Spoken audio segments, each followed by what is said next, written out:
everybody, Pre-Med Mama here. Thank you so much for coming to my channel. I'm really glad you're here today. If you've been here before, then you know that my videos are study aids for the MCAT. I'm reading aloud through every study book put out by Kaplan for the MCAT. Right now, we're in the biology review book by Kaplan in Chapter 1, learning about cell biology.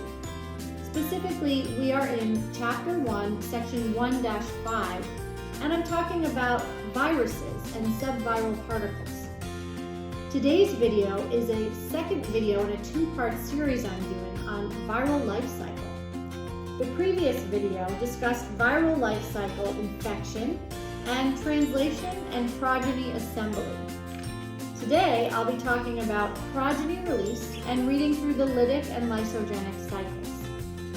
Thanks again for joining me, and please be sure to subscribe, share with others, or leave me a comment. Thanks, and you got this. All right, progeny release. Viral progeny may be released in multiple ways.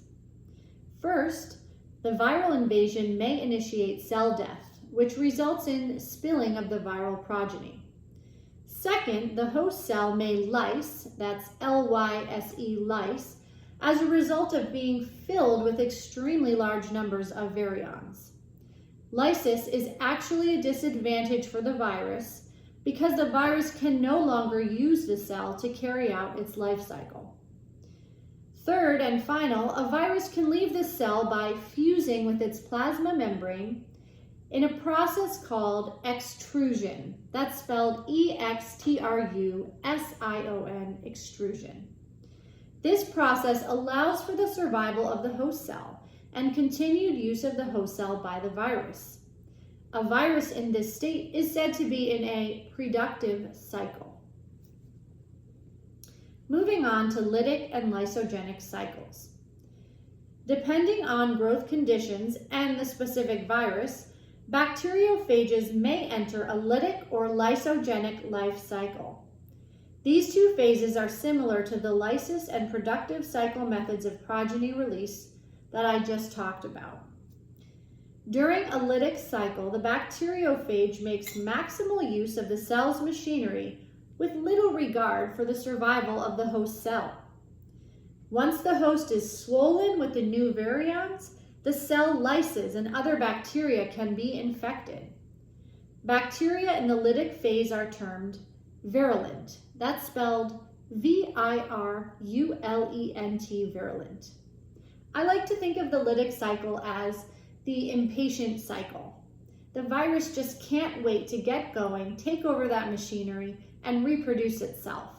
And in the process, going as fast as it does, it lyses the entire host cell. It's the impatient process. It's the fast process. Secondly is the lysogenic cycle. So in the event that the virus does not lyse the bacterium, it may integrate into the host genome as a provirus or a prophage. This begins the lysogenic cycle. In this case, the virus will be replicated as the bacterium reproduces, because this virus is now a part of the host's genome. How fascinating is that? Although the virus may remain integrated into the host genome indefinitely, environmental factors like radiation, light, or chemicals will cause the provirus to leave the genome and revert to a lytic cycle at some point. As I mentioned earlier, trapping of segments of the bacterial genome can occur when the provirus leaves the genome, which allows for the transduction of genes from one bacterium to another. Although bacteriophages can kill a host bacterium, there may be some benefit to the bacterium having them integrated into the lysogenic cycle. That's interesting, right? Infection with one strain of phage generally makes the bacterium less susceptible to superinfection, which means simultaneous infection, with other phages. Because the provirus is relatively innocuous, which means not that harmful, there may be some evolutionary advantage to this association. All right, that's it for now. Thanks for tuning in, and be sure to subscribe.